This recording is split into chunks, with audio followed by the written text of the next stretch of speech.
কেন মানে থিয়েটারটাকে এখন একটা পেশা হিসেবে কেন এখনো মেনে নিতে পারছি না? যেমন ছোটবেলা থেকেই বলে যে আমি ডাক্তার হব, ইঞ্জিনিয়ার হব। সে মানে একজন একটা ছেলে বা একটা মেয়ে, একটা বাচ্চা ছেলে বা একটা মেয়ে কেন বলতে পারে না যে আমি অভিনেতা হব?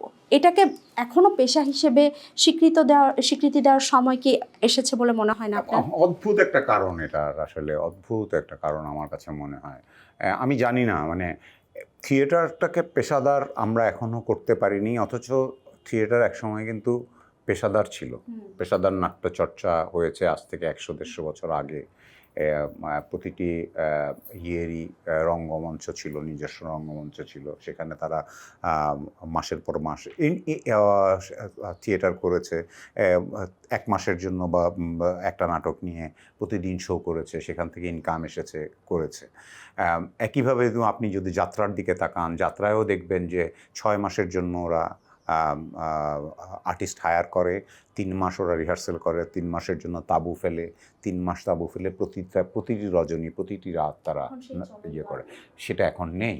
তো এইরকম একটা জায়গা থেকে কেন আমরা একটা অ্যামেচার জায়গায় থিয়েটারটাকে আনলাম, এবং থিয়েটারটাকে এনে অ্যামেচার জায়গায় যদি থাকতো তাহলে এটাকে আবার শিক্ষা প্রতিষ্ঠানে কেন ঢুকালাম, এবং কেন এটাকে একাডেমিক ইনস্টিটিউটগুলো থেকে, বিশেষ করে পাবলিক ইউনিভার্সিটিগুলো থেকে এগুলোতে ডিগ্রি দেওয়া হচ্ছে আমাদেরকে। আমি নিজেও একাডেমিক ডিগ্রি নিয়েছি থিয়েটারের ওপর চট্টগ্রাম বিশ্ববিদ্যালয় থেকে, কিন্তু আমার চাকরির কোনো ক্ষেত্র নেই।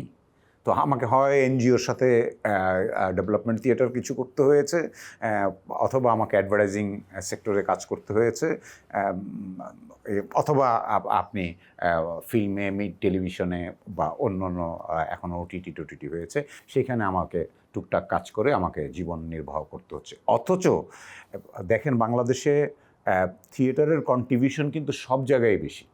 আপনি দেখবেন মিডিয়াতে যত বালগুলো পারফর্মার আছে, এরা থিয়েটারের মাধ্যমে যাওয়া। মুক্তিযুদ্ধে থিয়েটারের একটা বড় রকমের ভূমিকা ছিল, মুক্তিযুদ্ধের আগে এবং মুক্তিযুদ্ধের পরেও। মুক্তিযুদ্ধের পরে তো বলা হয় থিয়েটারটাই আমাদের একটা বড় রকমের ফসল বলা হয়। তো কিন্তু আপনি দেখবেন যে এটা অ্যাকচুয়ালি এই জায়গাটাতে কেন সবাই এটাকে অ্যামেচার করে রেখেছে, এটা আমার মাথায় ঢোকে না। আমরা চেষ্টা করেছিলাম পালাকার যখন গঠন করি, এটাকে একটা পেশাদার নাট্য দল হিসেবে তৈরি করা। তো আমরা চেষ্টা করেছি, এখনও করে যাচ্ছি, কিন্তু আমরা সত্যিকার অর্থে এটা পেরে উঠি না কেন? কারণ হচ্ছে আমরা জানি যে আমার প্রোডাক্ট বাড়াতে হবে। ধরেন থিয়েটারটা সব মাসে একদিন করে আপনি পেশাদার করতে পারবেন না। আপনাকে প্রতিদিন থিয়েটার করলে আপনি পেশাদার হতে পারবেন। হ্যাঁ, আপনি যদি প্রতিদিন থিয়েটার করেন তো আপনার ওই স্পেসটা নাই, আপনি প্রতিদিন থিয়েটার করবেন। তো আমরা কি করেছিলাম, আমরা অল্টারনেটিভ থিয়েটার করেছিলাম কিছু।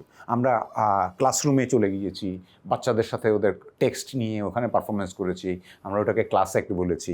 আমরা আমাদের নিজস্ব স্টুডিও করেছি, ল্যাব অ্যাক্ট করেছি, সেখানে ছোট ছোট পারফরমেন্স করেছি, দর্শক এসেছে, দেখেছে।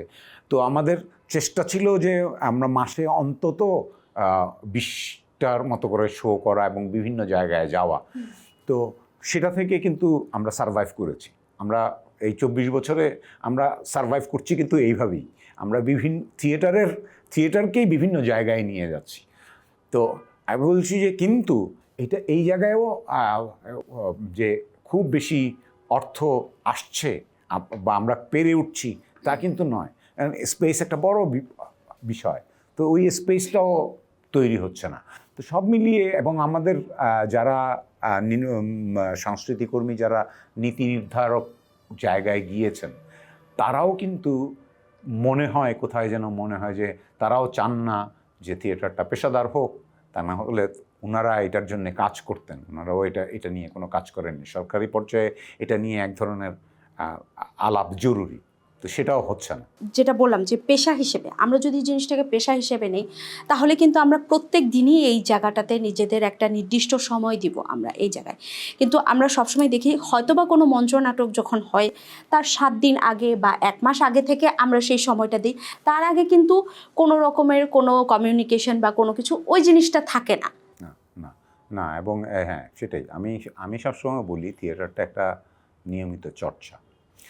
নিয়মিত চর্চা কীরকম? যেমন ধরেন আপনি সকালবেলা উঠে যেমন গান করেন, গানের রেওয়াজ করেন না? আপনি যারা গানের শিল্পী তাদেরকে দেখবেন যে সে সকালবেলা রেওয়াজ করে। নৃত্যশিল্পী যে সে সকালবেলা ওর সব শরীরচর্চাটা করে এবং ও নাচের প্র্যাকটিস কিছুটা করে। তো কিন্তু থিয়েটার আর অ্যাক্টিভিস্টদেরকে আপনি দেখবেন না যে সে প্রতিদিন এটা চর্চা করে, কারণ ও চর্চা করবার জায়গাই নাই, ও চর্চা করতে পারেই না, আমার সোসাইটিটাই নাই। আমি যখন ব্যাচেলর ছিলাম তখন আমরা যারা এক ঘরে থাকতাম, একটা ঘরে বা 3 রকম মানুষ আছে। তো সেখানে আমি যদি এক্সারসাইজ করি, কিংবা আমি ভোকাল প্র্যাকটিস করি, কিংবা আমি মেডিটেশন করি, কিংবা আমি আমার অন্যান্য জিনিসগুলো করি, তখন আমাকে পাগল বলা হয়, আমাকে অ্যাপ্রিসিয়েট করা হয় না। তো সুতরাং আমি বলছি যে ওর তো ওই স্পেসই নাই ও যে এটা করবে। তো ওই স্পেসটা কোথায়? ওই স্পেসটা আমাদেরকে দেওয়া জরুরি বলে মনে করি। জেলা পর্যায়ের শিল্পকলা একাডেমিগুলো এখনও কেন প্রাণবন্ত হতে পারছে না, এবং সেখানে স্থায়ী সংস্কৃতি কর্মীদের সম্পৃক্ততা কিভাবে বাড়ানো যেতে পারে আরও? হচ্ছে না, এটার একটা তো কারণ তো আমরা জানি, এখনকার সিচুয়েশন পর্যন্ত তো এটা আমরা জানি যে জুলাই আন্দোলনের পর একটা বড় রকমের হয়েছে, যেখানে কালচারাল অ্যাক্টিভিস্টদেরকে একটা গ্রুপে ঠেলে দেওয়া হয়েছে, ফেসিস্ট গ্রুপে ঠেলে দেওয়া হয়েছে। এবং যে কারণে এবং এটার মধ্যে যে একেবারে অসত্যতা আছে তা নয়, এটার মধ্যে সত্যতাও আছে, কারণ আমরা দেখেছি অনেকেই কিন্তু এই লেজুর ভিত্তিটা করেছেন, সরকারি লেজুর ভিত্তি করেছেন। তো আমি বলছি যে সরকারি লেজুর ভিত্তির বাইরে না থাকার কারণে, সরকারি লেজুর ভিত্তি করার কারণে পুরো সাংস্কৃতিক কর্মীদেরকে যেভাবে ঠেলে দেওয়া হয়েছে একটা ফেসিস্টের পক্ষে, তো সেটা একটা বড় ক্ষতি হয়েছে। এবং সেই ক্ষতির কারণেই কিন্তু জেলা পর্যায়গুলোতে আপনি কালচারাল অ্যাক্টিভিস্ট কম পাবেন। ঢাকা শহরে হচ্ছে একটু বেশি, মানে এখন মোটামুটি একটু স্বস্তিদায়ক যে দলগুলো আবার সবগুলো প্রায় দলগুলোই অ্যাক্টিভ হয়েছে, এবং নতুন কিছু দল তৈরি হয়েছে যারা সত্যিকার অর্থে ইয়াং, এনার্জেটিক কিছু কাজ করছে। তো এটা একটা পজিটিভ দিক ঢাকায়। এটা যেহেতু আপনি একটা সেন্টারে আছেন, কিন্তু এই চিত্র তো আর জেলা শহরগুলোর নাই, এবং সেই কারণেই আসলে ওই ভয়টার কারণেই এখনও ওই ভীতিটা, মুক্ত সংস্কৃতি চর্চার জায়গায় এখনও আসেনি। তো সেই জায়গাটা, সেই পরিবেশটা যখন আমরা তৈরি করতে পারবো, আমরা আশা করব এই সরকার, নতুন সরকার, নির্বাচিত সরকার যেহেতু একটি গণতান্ত্রিকভাবে একটি নির্বাচনের মধ্য দিয়ে একটি সরকার এসেছে, তো সুতরাং এই সরকার সেই স্পেসগুলোকে আবার তৈরি করবে এবং সেই স্পেসগুলো তৈরি করবার জন্য আমাদেরকে সুযোগ করে দেবে। তাহলেই আমার মনে হয় যে সংস্কৃতিকর্মীরা জেলা শহরগুলোতেও আস্তে আস্তে অ্যাক্টিভ হবে। মুক্ত সংস্কৃতি চর্চা আমরা যেটা করতে চাই, আমাদের দেশে এর সামনে প্রধান চ্যালেঞ্জগুলো এখন কি আমরা ফেস করছি মুক্ত সংস্কৃতি চর্চার ক্ষেত্রে? প্রধান সমস্যা তো বললামই অনেকগুলোই। এর মধ্যে একটা তো সরকারি পর্যায় থেকে হতে হবে, এটা তো রাজনৈতিক। সংস্কৃতি তো রাজনীতি বিমুখ নয়, এটা তো সত্যি। এবং আপনি আপনার রাজনৈতিক লাগবে, দৃষ্টিভঙ্গি লাগবে যে আপনি আসলে দেশটাকে কোথায় নিয়ে যেতে চান।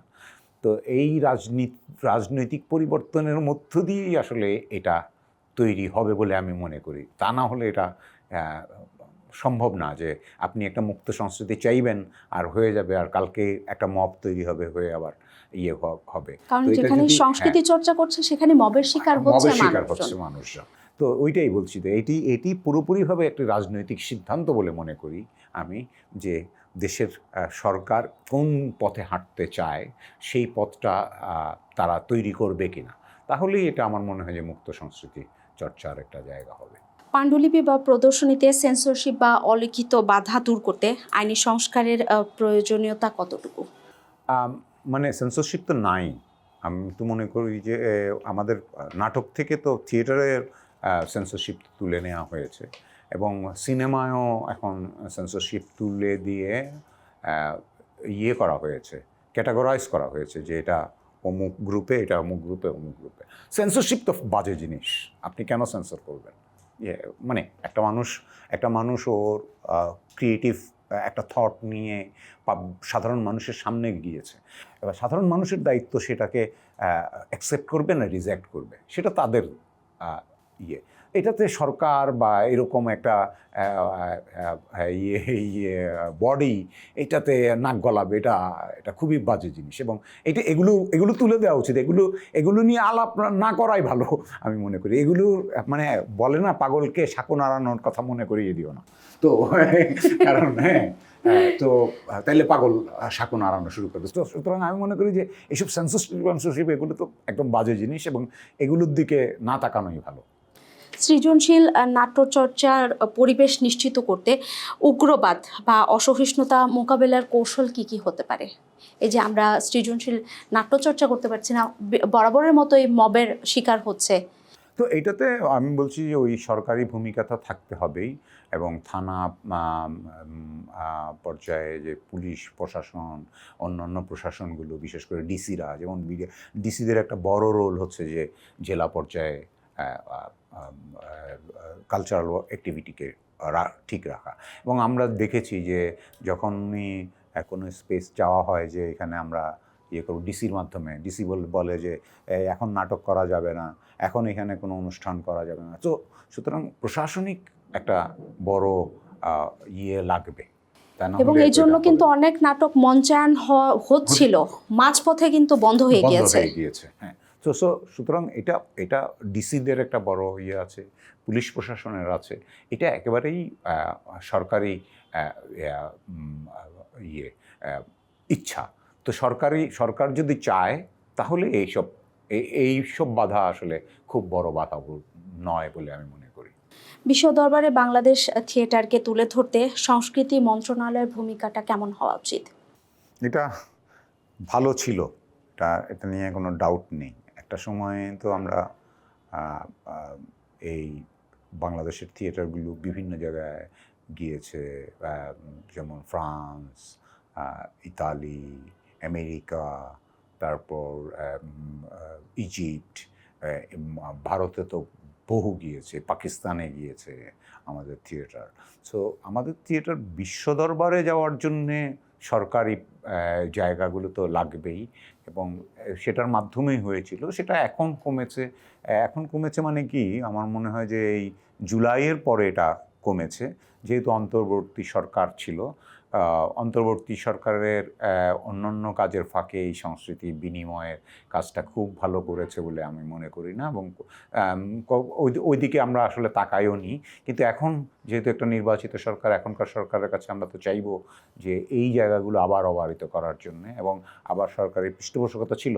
যেমন একটি দলকে এখান থেকে ধরেন ইজিপ্টে পাঠানোর জন্য সরকার আর পয়সা দিয়েছিল, সরকারি অর্থ দেওয়া হয়েছিল, বরাদ্দ দেওয়া হয়েছিল। তো সেইগুলো আবার আসবে বলে আমি আশা করি।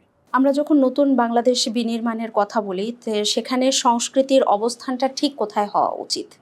সংস্কৃতি তো প্রধান আমি মনে করি। নতুন বাংলাদেশ বিনির্মাণ করতে হলে যেই বাংলাদেশের কথা বলা হয়েছে, বৈষম্য বিরোধী যেই আন্দোলনটির মাধ্যমে 24-এর গণ আন্দোলনটি হলো বা অভ্যুত্থানটি হলো, তো সেখানে আমরা বৈষম্যহীন সমাজ ব্যবস্থার দিকে হাঁটিনি, কিন্তু 1.5 বছরও হাঁটিনি। এখনও তো হাঁটছি না, হাঁটা শুরু করিনি। আমি জানি না যে এটা হাঁটবো কি না। তো বৈষম্যহীন সমাজ ব্যবস্থার কথা কিন্তু সংস্কৃতিই বলে। একমাত্র সাংস্কৃতিক কর্মীদের কাছ থেকেই আপনি এটা শুনবেন। আপনি হ্যাঁ, এবং তারাই এটা বিনির্মাণ করতে পারে। এটা প্রধান, এটিই প্রধান আমি মনে করি। আপনি যদি মানুষের মধ্যে সহিষ্ণুতা তৈরি করতে না পারেন, একে অপরের মতামতকে গুরুত্ব দিতে না পারেন, মতামতকে যদি শুনতে না পারেন, অ্যাকসেপ্ট করতে না পারেন, তাহলে তো আপনি বৈষম্যহীন সমাজ করতে পারবেন না। আপনাকে বৈষম্যহীন সমাজ করতে হলে আপনি প্রত্যেকের কথা শুনতে হবে। এটা সংস্কৃতিকর্মীরাই পারে, নানা রকম মতকে এক জায়গায় আনতে। এবং দেখেন প্রতিটি কালচারাল দলগুলোকে দেখবেন আপনি, বিএনপির লোক আছে, আওয়ামী লীগের লোক আছে, বাম দলের লোক আছে, বিভিন্ন দলের লোক সমন্বয় করে কিন্তু মানে মানুষ এসে কিন্তু এখানে যুক্ত হয়। তার মানে এই দলগুলো কিভাবে সারভাইভ করে, এটি তো মারামারি রক্তারক্তি করে না। তো এটা বৈষম্যহীন তো করতে হলেই আসলে সত্যিকার অর্থে সংস্কৃতির বড় ভূমিকা আছে। তাহলে বিগত সময়ের ভুলগুলো থেকে শিক্ষা নিয়ে নতুন সরকার কিভাবে আসলে বৈষম্যহীন একটা সাংস্কৃতিক পরিবেশ তৈরি করতে পারে? আমি তো মনে করি যে নতুন সরকারই পারে বৈষম্যহীন সমাজ ব্যবস্থার দিকে যেতে, এবং সেই জন্যই ঢালাওভাবে পুরো সমাজ ব্যবস্থাটাকে সাজানোর দরকার আছে।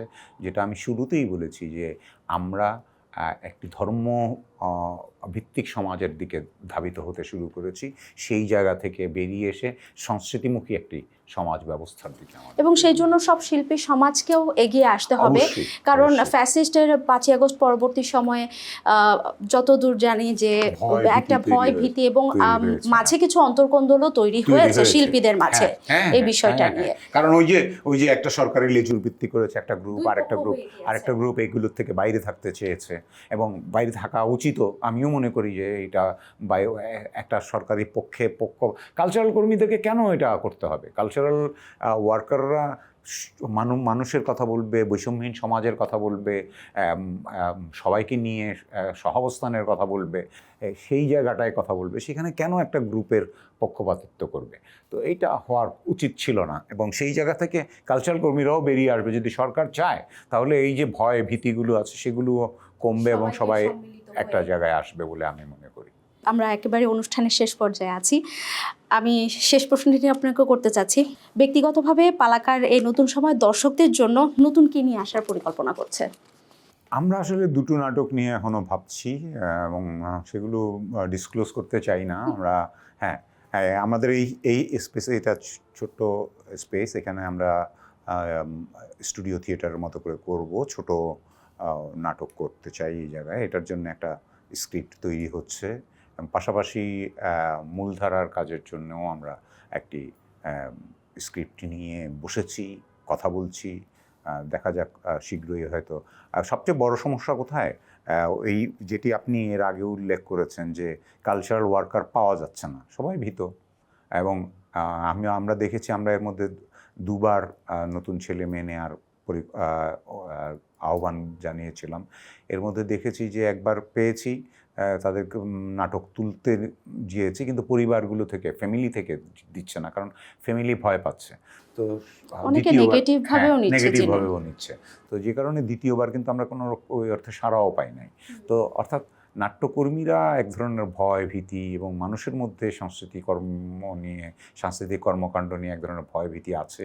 সেই ভয় ভীতি, উন্মুক্ত মনোভাবটাও নাই। তো সেই ভয়ভীতি কমলে, আরও ছেলেপেলে আসলে হয়তো আমরা একটা বড় প্রযোজনা নিয়ে মানুষের কাছে যাব। আমিনুর রহমান মুকুল, ধন্যবাদ আপনাকে আজকের প্রশ্নোত্তর পর্বে আমাদেরকে সময় দেওয়ার জন্য। ধন্যবাদ তোমাকে।